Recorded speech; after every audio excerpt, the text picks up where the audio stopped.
Hey guys, welcome to the Radical Truth podcast, and this is a new monthly panel that I'm going to be bringing to you guys. It's called The Mentor and You. One of the greatest gifts you can have in life is a mentor. So I've joined forces with some fabulous colleagues where we will dive extra deep to provide wisdom from the questions that you actually send us, and we will entangle our minds with pure authenticity. We're just going to be ourselves, and we're going to provide you insight, hopefully that you potentially may be able to actually use in your lives. The two wise women joining me on this panel tonight are personal strategist Adrienne Gulliver and mentor and life coach Debbie Casagrande. I'm Kellie Stewart, so get ready as we dive on in to the Radical Truth podcast. Hey ladies, thank you for joining me on this podcast, and let's just get on into it. Let's start talking about mentors. What is the number one biggest thing that you have actually derived from your life by having a mentor? Ooh, good question. Do you want me to go? I'll go first. I would say without a doubt, when I actually chose, so I was very much on the personal development journey, so for a lot of years, but then I got to a point where in life where my whole world changed. My choice, my doing, like it was just a decision to separate from my ex. We were together for 20 years, and so then that puts you in a state of mind, I suppose. For me, that's how I felt. And then a year after that, when I started to do some work, I got a big aha, a big learning, which was another moment in my life. And I decided at that very point, in that moment, that I needed to and wanted to. It was a need at the time because I was I wasn't mentally, I wasn't good. Everything had changed. I was sick of being in the victim mode of life. I was sick of just being in survival mode. I never really set goals or anything like that. So I decided that I would just set out on a journey to find whatever tool and technique I could use to get me through anything, no matter what. And my life has completely changed. In 13 years, so much has changed. It's, and I say that, another time we can get into goals and all that sort of stuff, but so much change. I can just leave it at that. And I think that's the biggest thing, is change is inevitable, right? And we're looking for a guide in life to be able to help us through that change, or somebody that potentially has been through those particular challenges, or those experiences that we can actually draw wisdom from. And I know for myself that's been my point of call when I've actually, the shit's in the fan, or I don't know what the hell is going on. Like life, shit does hit the fan. And when life gets a little bit messy, but also too, like, to derive knowledge and wisdom in other forms too. Like if you're looking to improve a business or improve a relationship, or to be able to improve your finances, it's wise to actually source information or source wisdom from somebody that's been there and done that. And most of all, when I look for a mentor, is to look for somebody that has actually had the experiences of making mistakes, not the ones that are, perceived to be all out there doing everything perfectly. Yeah. I want to learn from those guys that have, their shit has hit the fan, and they've had shit blow up in their face or lost a fair few things. And that to me is because they've gone through that adversity and been able to draw from that. Yeah, definitely. And what I know now is that back then, yes, I wanted to transform my life to move away from stuff, like away from everything that I didn't want. Well, now I'm at a point of, having a mentor, so to move towards stuff. towards a different life that I want, not something that I don't want. So huge benefit to have someone that's, moved away from, moved towards, and now they're just getting on with life and doing what they love. I like what you say, Debbie, about moving towards, and mentorship is about moving towards and using the wisdom, as Kellie has already mentioned. For me, my first mentor was actually my mum, and there may be other people out there where it was, because of course you're looking towards the mum. She was the nurturer. If it's not a mum, it could be a father, it could be other parental type figures that came in. And so I learned a lot from my mum, and right till the day she died, there was many things that I was learning from her. But just like you ladies, we've come a long, long way, and maybe because we've got age, we've collected a little bit of wisdom. And now you say we're old, Adrienne. This is like old women.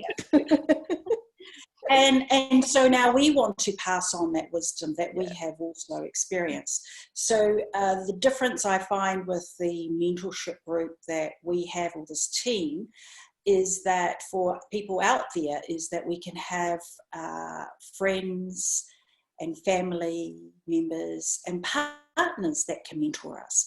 And the challenge with that is that they're well-meaning, but sometimes they're a bit afraid to actually say what is true because they don't want to hurt us.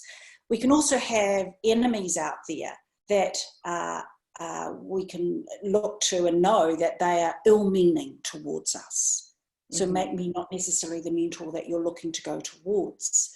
But I perceive our kind of mentorship now, with the collection of wisdom that we have on this panel, is about, we will be looking to provide and give meaning to those that are here seeking mentorship.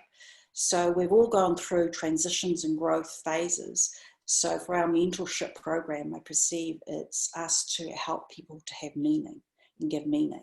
So we're not the well-meaning friends. So it's okay, we're going to say some things that are going to be a bit rough, and we may come over as ill-meaning at times, but it's just that we're going to declare it, as we say, this is the radical truth coming through. So I perceive it's going to have meaning.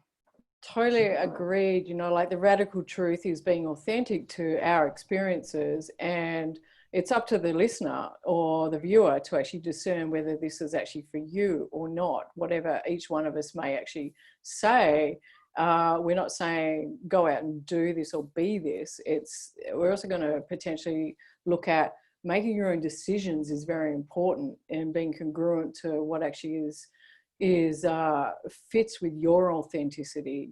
Like I may say something that you might go, oh my God, no way, that's not for me, and I'm not for everybody, and I know that. But the potentially, this is why we've joined forces together, is that to draw the wisdom from the collective, from the three of us, because I know that I'm not going to speak to some person and give them something that they may use. I'm, like I say, I am a little bit out there, as people like to actually put on label me in some form, but I'm just being authentic, and you guys will totally see that we are all going to be authentic and take from this podcast and from these interviews what fits you, and if it fits you, great, put it into your toolbox and see if it works for you and use it. But also, potentially test it. If it doesn't work for you, then, kick it out.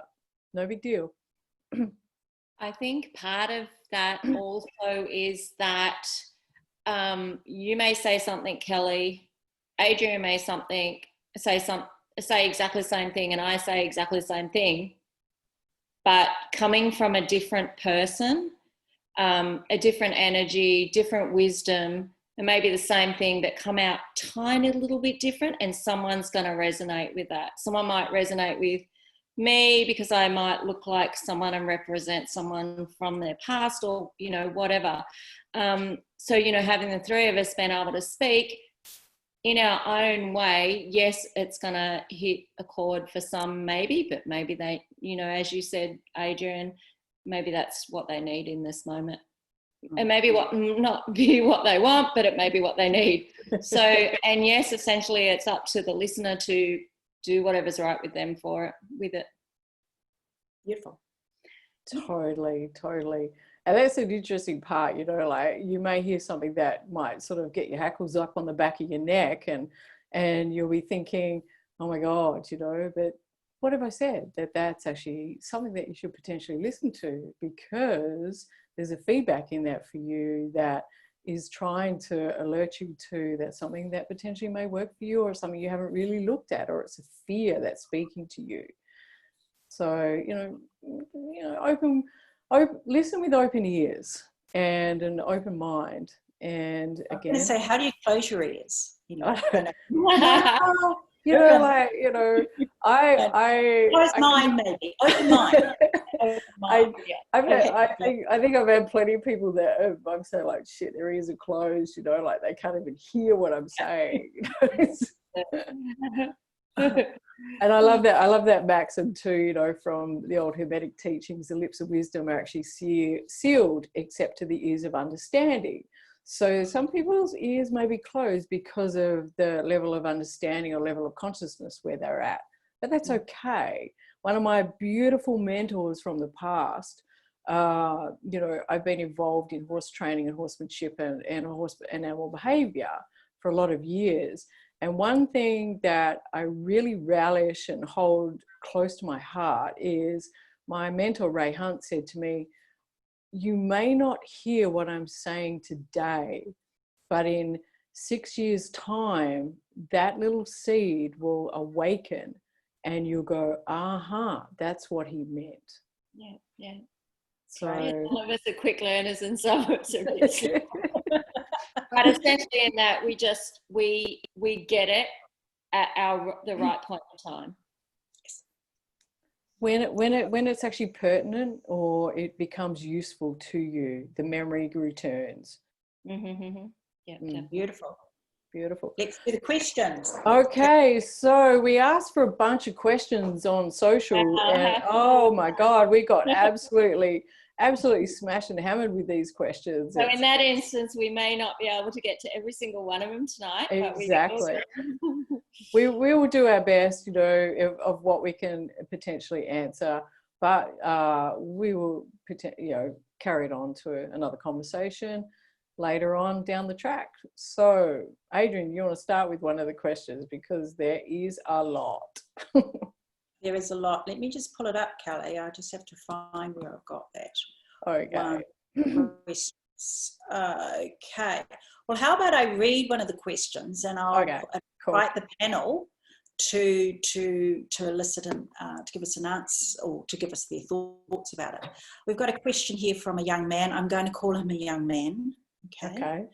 A young man. The question is, to be inspired to build a business without attachment to fame, acceptance and money. How to grow your business out of inspiration, not attachment. How to grow your business out of inspiration, not desperation.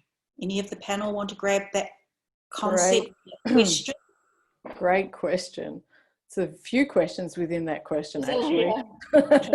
It's not just one question. Well, I guess I'll go being inspired to build a business without attachment to fame. Interesting. Now, one of the things that I want to put forward is that, can we ever be without attachment? You know, to me, that's a half truth. It's not a full truth. And the form of attachment, we want to look at it. What is the attachment to? Like he's saying, fame. Is it fame and in the form of being notarized or remembered, or are you seeking people to actually look up to you and admire you? So there's a whole lot of things within that one question that I would love to be able to go a little deeper in there, in asking a few more questions to really segregate that off, get specific in the questioning. And acceptance and money, and how to grow your business out of inspiration. Not attachment. What attachment to money? How to grow your business out of inspiration and not desperation. I remember a time in my life that I had multiple businesses. Like I was CEO of 3 companies, and and juggling very many different balls in the air, wanting to build the business. And I kept asking the question, like, what am I building the business towards? Like, what am I doing it for? And what is my real mission and reason of service to this, right?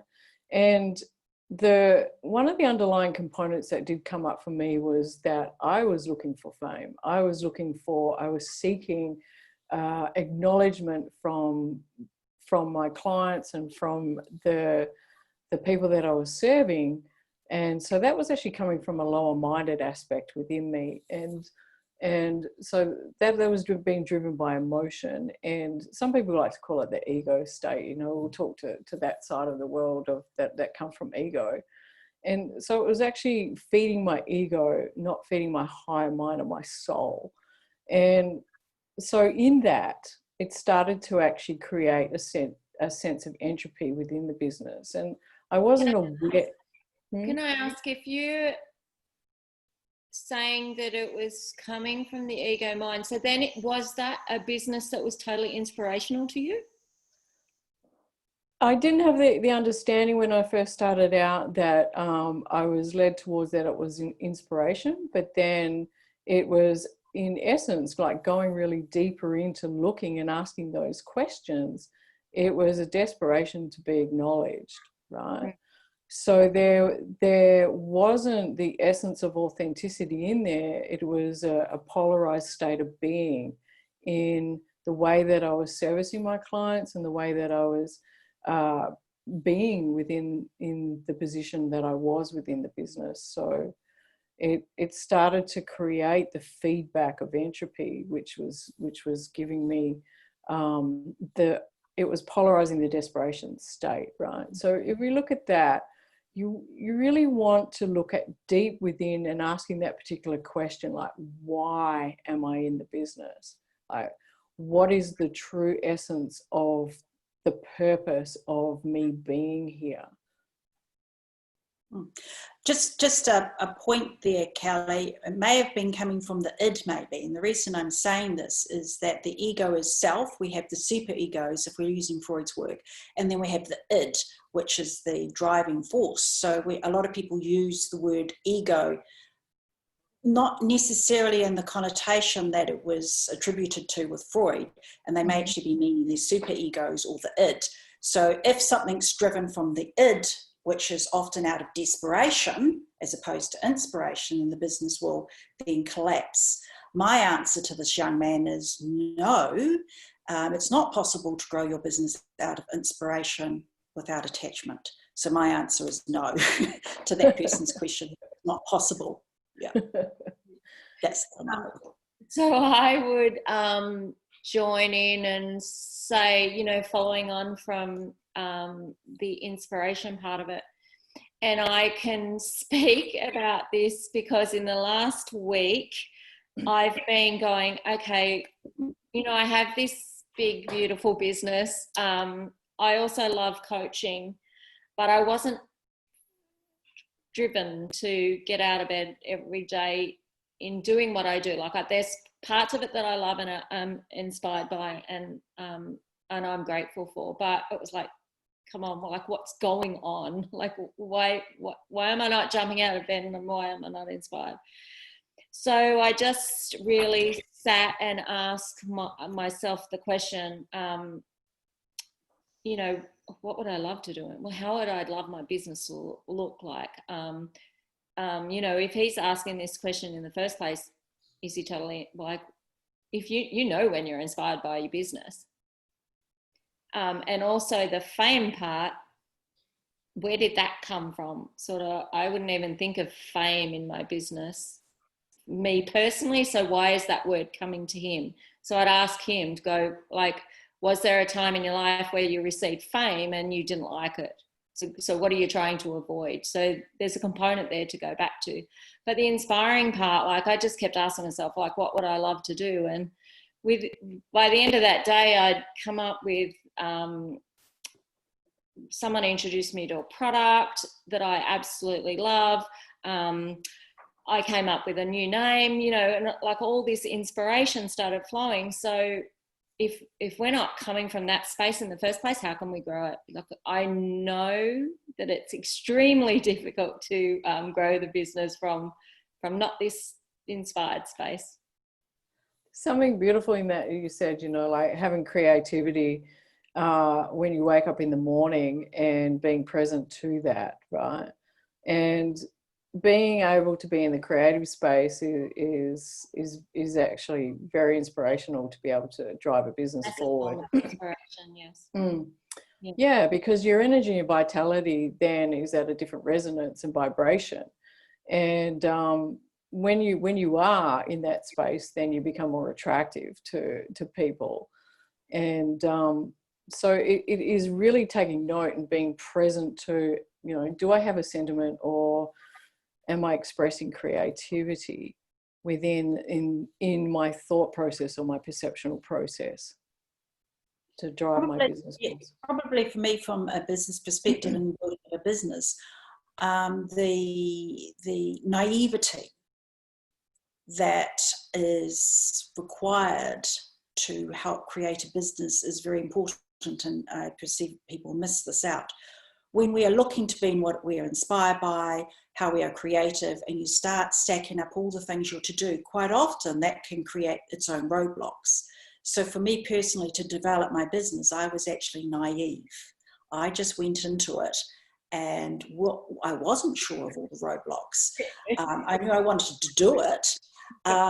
Looking back now, if I knew of all the challenges that would occur, I don't know if I would have done the business. So I'm going to add in not just inspiration, but a little bit of naivety that comes in, and you just go for it, and you just knock on doors and such like. So for me, I'm going to add, if he does want to look at building a business, look at being a bit naive.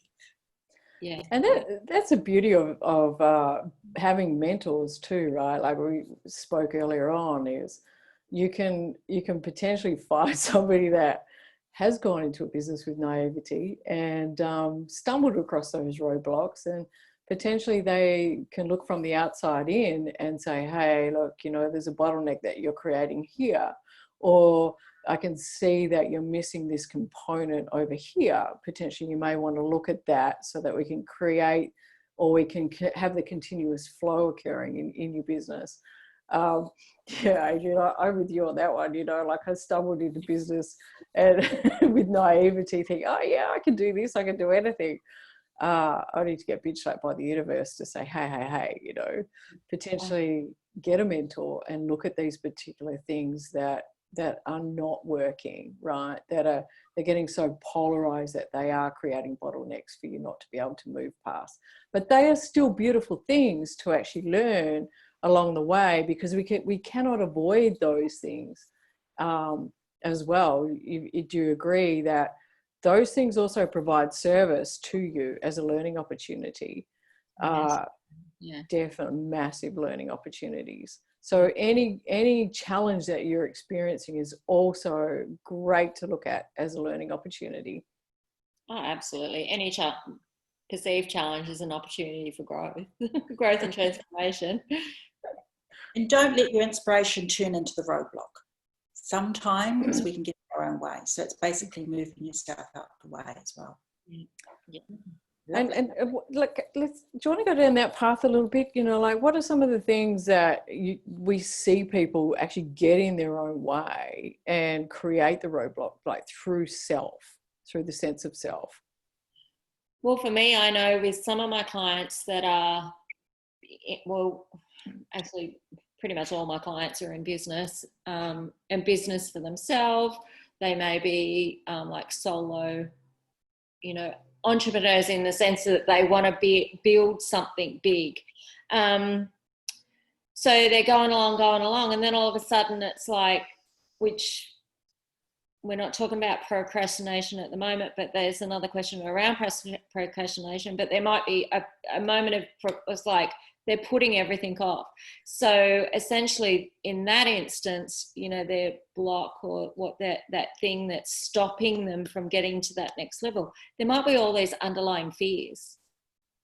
So yes, it's easy to have massive goals, but at a point, we know we can achieve a certain amount, but then all of a sudden we get stuck or get to a point where we can't go any further. So there might be these fears, you know, anxiety, stress, whatever it is, which then can lead to fear. So what are those fears? So I love helping people, you know, identify those fears, those blocks, those roadblocks, which also might be limiting beliefs.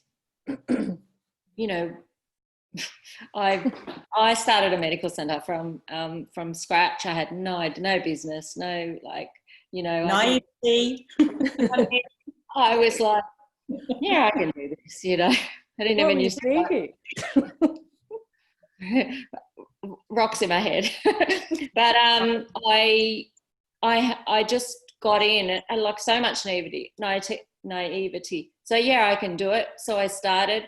Then I was in the deep end because I had debt and all the rest of it. So yes, all those roadblocks, you know, what next? And I would be 100% certain that my business grew, and I essentially grew first, which allowed my business to grow by identifying with a coach and a mentor, identifying every block, challenge, whatever it is that was stopping me or in front of me, something that I knew or something that I didn't know, so that then I could just get on and do what I needed to do.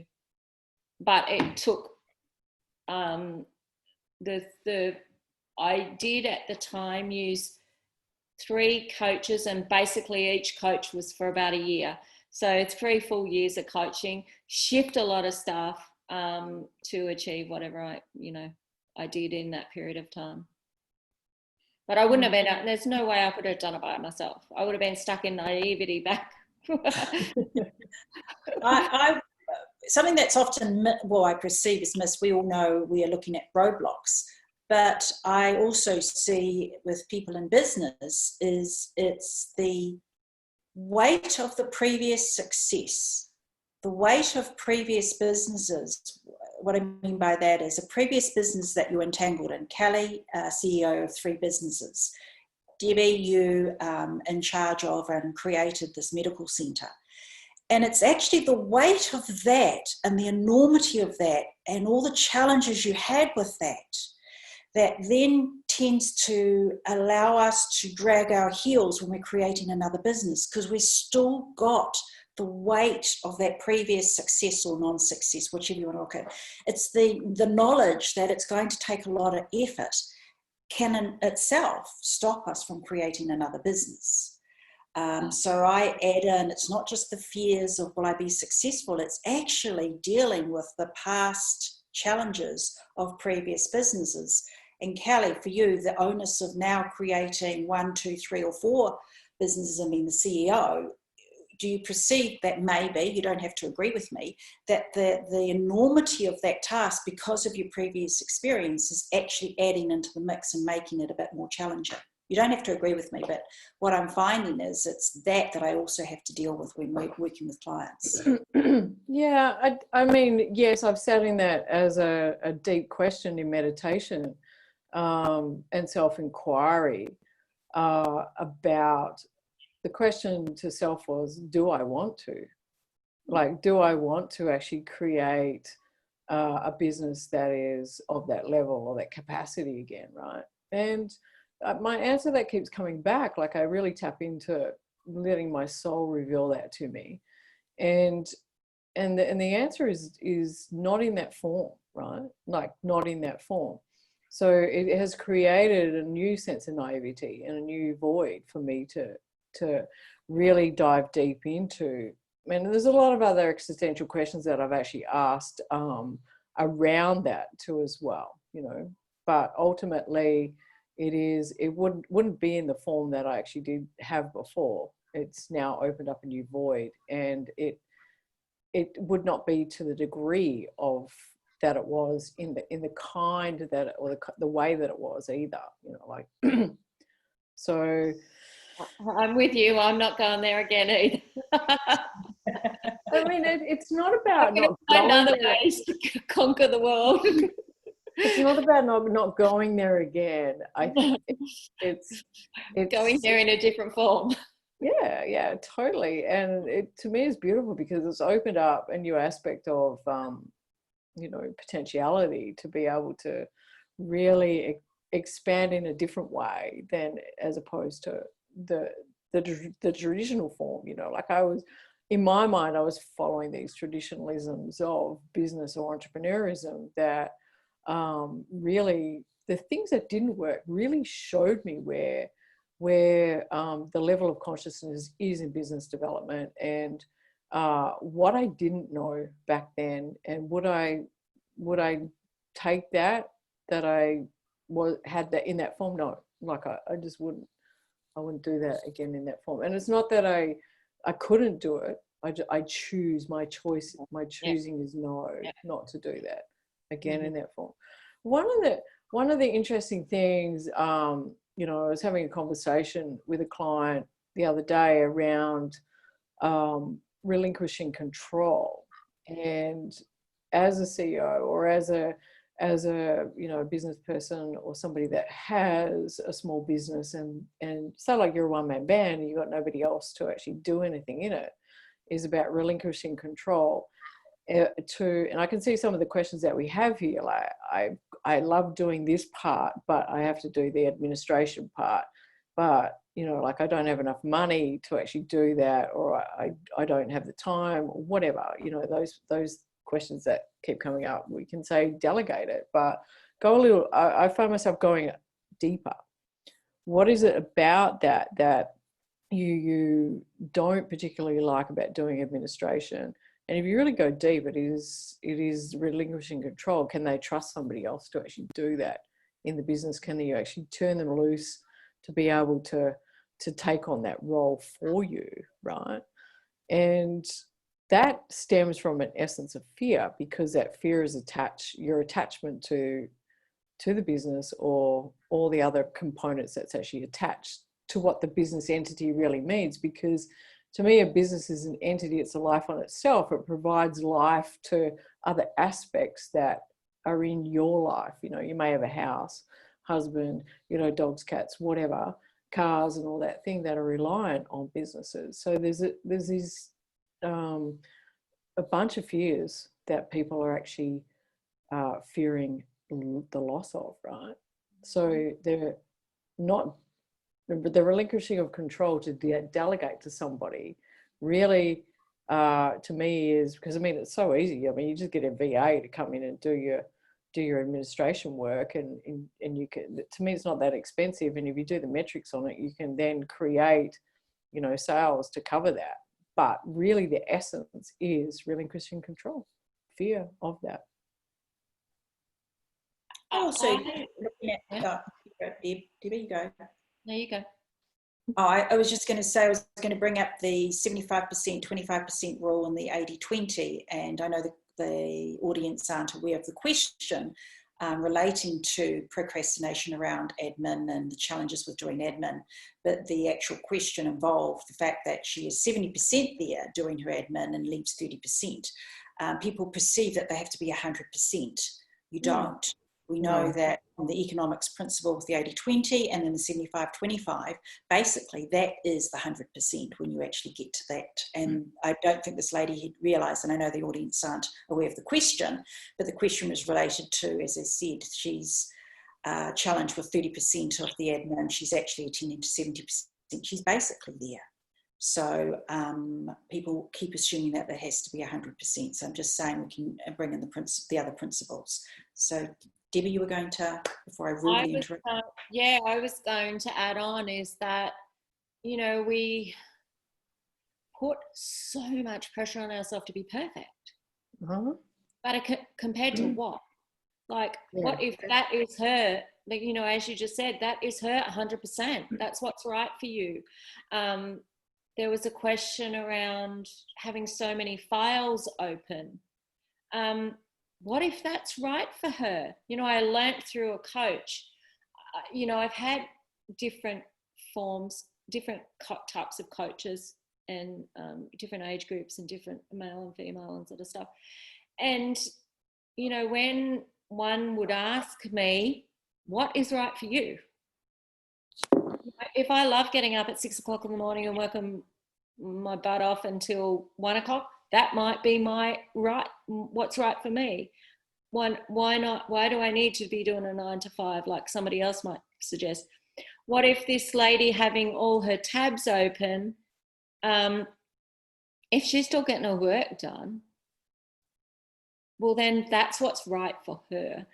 You know, if she's thinking it's not right, as compared to what? Like, who's saying? If a boss is saying, well, that's wrong, well, then yes, we address it to maybe potentially get it up higher. But I would also ask to that lady is, what is having all these tabs open mean to her? You know, is it that I need to have my finger in every bit of the pie? Is it that I need to please everyone and I need to be looking at all these different tabs and addressing 10 things at once? So therefore she may have an underlying need to please. It may be I'll miss out, like that fear of missing out. If everything's not open at once, there might be a fear of missing out. And then I know we all go deeper, I would go, okay, where is that coming from? I'd go, how's it making you feel? If it's a problem, how's it making you feel? What does it represent? And then where exactly is it coming from? It might be as a child that she had to do some jobs and she wanted to play a game because she didn't want to miss out doing something with a brother. A friend might be coming over. Like, there might have been all these things, a fear of missing out. So therefore she had to be, listening in on everyone's conversation, being in, like, scattering her presence to be everywhere rather than in that one spot. So, with all these people that are asking questions, it's really important for them to ask themselves, what does this mean to me? Is it the perfectionism? Is it the fear of missing out on something? You brought up the word fear. Is there fear of loss, fear of gain? No. So really, as a coach, I feel it's so important to ask the client the questions so that they can get their own answers. Because, Adrienne's answers, Kellie's answers, my answers, maybe I might be able to go, well, you're doing it because of this, but it might not be that at all. I love that, because that's a form of like Socratic philosophy, like Socratic questioning. Is Socrates in himself was beautiful at that, and he would actually ask certain questions to actually lead a person into self-inquiry, to be able to source the very essence of the real truth of who they are and the way that where they operate from. And I think that's beautiful, because this is the radical truth of authenticity, is that each one of us radical truth, we all have our own different truth. That's it. That's pretty radical. and we're all individuals, like, what's that Monty Python movie, like, we're all individuals. I'm not, like, bringing that out. I love that. But there's so much truth in that. We are all individuals that live from a unique set of values, and our operating systems are completely different. Like, Adrienne's operating system is different to mine, as yours is different to mine too, Deb. And we all honor each other for being who we are in our authenticity. And we don't really want to change each other just to become like each other, because that would mean that life would be pretty goddamn boring, wouldn't it? So we want to be able to have this authentic expression so that we can have these challenges and to be able to create some essence and expression in life, right? No matter what. And I think that's the beauty of living your own truth to the power of your truth. Absolutely. Mm-hmm. Nice. So hopefully we've answered that question to the best of our ability. We'll get through 2 questions each now. Yeah, absolutely. Cool. I mean, like, we do have a fair few more questions, but I think like, we just kind of went down the rabbit hole as we tend to do in some form here. But if you really enjoyed this podcast or this show, like, we're going to be able to take questions, and we will be doing this once a month. If you wish to submit your questions, you can This will show up on social. It'll be like on each one of our profiles or pages. And I will also put it into, if you're watching from our group, the On Point Collective, it'll be within that. And you can just drop your questions in there. We'll do our best to be able to be of service to as many questions as we can in the time frame that we have to be able to speak to that. And you'll be able to access this also too on Spotify, so that you can listen to it while you're driving. And I find that that's the best place to listen to podcasts, is while you're driving or you're going for a run or whatever it is that you choose. Exercise. Because you're authentic in who you are. Asking. Yeah. Should we address another question? We can do. You think we've got time for one more? I know there was one there around procrastination. Oh my God. Shall we procrastinate on this question, or shall we? Well, I was present in the moment. Go for it. Yeah. So I will go briefly, because I know then you will be able to expand more. So procrastinating about what? So really in my perception, we're trying to avoid something. So what are we trying to avoid? Generally a task. So I would go, okay, what I know I procrastinate, and I've identified it, is that I procrastinate on something when it's something new or something legal. So, if I need to learn a whole new program or something along the line, yes, sure, I'm going to procrastinate. But I'm procrastinating because I want to avoid it. But when I've actually had a real good sit and look at it, what do I want to avoid? I want to avoid maybe failing at doing that. I want to avoid the unknown. I want to avoid feeling like I can't do it and feeling like a failure. So there's lots of avoidance mechanisms I find with procrastination. So it's really, I believe it's really important to work out what you want to avoid. And if it's a feeling, what's the feeling? Identify the feeling. You know, I'm very one, I know we're all different. I'm very one that really allows my clients to identify what they're feeling. Because I know with myself that I've, for a lot of years, done a lot of mindset work. So then I would always try and work things out where it stopped me from feeling things. So then at a time I may have a complete breakdown, because all these feelings then need to come up at some stage. But so I would say that's the surface layer of it, and I would then invite you to elaborate. But I'd find, procrastination, you're just avoiding something. What are you avoiding? Generally there's a feeling attached to it, so identify that. So then you ladies can elaborate from there, because I know then there's more steps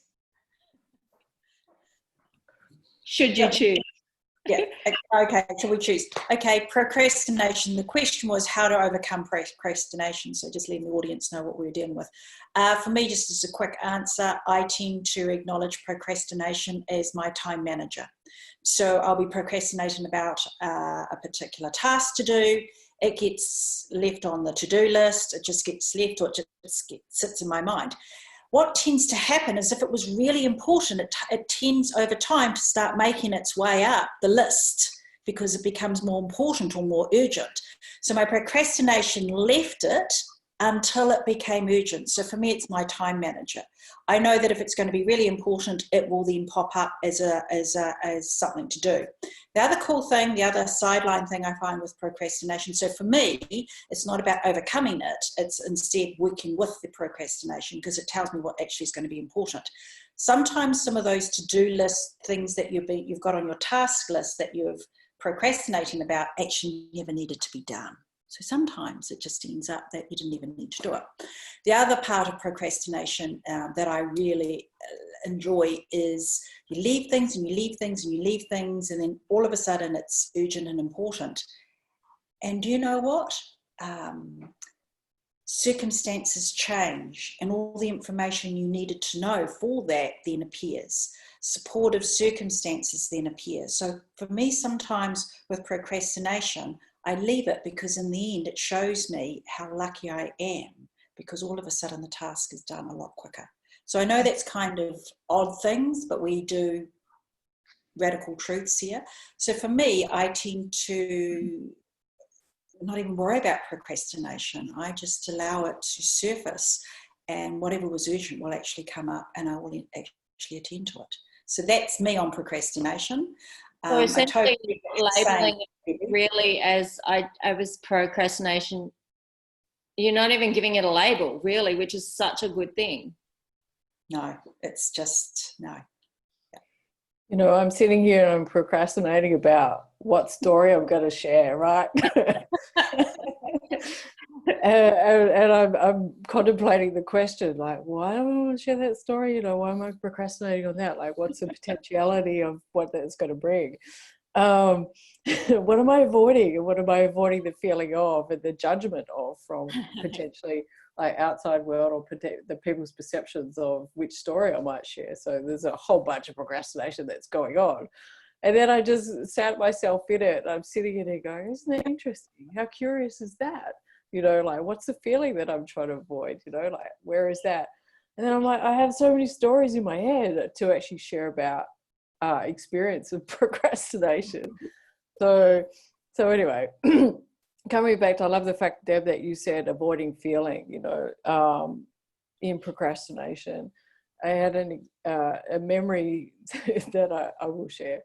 Is I was in the process of selling a business, and I had two potential buyers that were actually wanting to purchase the business, you know, and there was different aspects on the sale contracts that they were actually putting to me. So there was data in one direction, data in the other direction. So, you know, there was procrastination that was stuck in the middle. Which one do I choose, right? And then do I choose any of them? And so going into that, sitting really deep, was if I chose the wrong one, like what was going to be the fear of what? And so I looked at it, and the fear was what was actually attached to in that decision-making process. So the procrastination became exponential. So I started to ask questions to mentors and business advisors, and, you know, you do your family and that kind of thing. And so I sat in the middle and I did nothing. Like Adrienne said, you know, did nothing. And then I got curious while I was sitting in the nothingness and the knowingness, is that the fact is that I couldn't make a decision in that because there was potentially unknowns in going into the future. Mm-hmm. And looking at the unknowns, what did that actually mean to me? And then I linked all those particular parts to it to be able to make a decision. But the procrastination actually led me to, you know, I fucked up on it like completely, but it was still a lesson that gave me insight to be able to, you know, help people through business making decisions, etc., and to be able to be comfortable with procrastination and what it did. So, you know, the essence of the service of procrastination to me was insurmountable. Mm-hmm. Mm. Yeah, and if we don't go through those experiences, how can we help others to the same degree? True, very true. Yeah. Perfect. So I think that was a beautiful set of questions. Thank you, ladies, and diving deep into the wisdom and sharing the essences of your knowledge and your expertise. So again, like I said earlier on, if you wish to actually reach out, we'll do this panel once a month, and you can find us on social. Each one of our profiles will actually share this, and I'll share it through Spotify on the Radical Truth podcast with Kellie Stewart. And shoot us your questions, and we'll do our best to be able to answer them every month. So thank you, ladies, and thank you everybody for listening and joining in. And I'm going to say love and wisdom. And what would you ladies like to say? What's your ending? I love to say that you are more capable than anything you could ever imagine. Beautiful. And for me, with mentorship, it's allowing you to become all that you can. So it's about becoming. Excellent. I love that. So Awesome. big Thank you. love, and we will see you all in a month. Thanks for listening. Yay.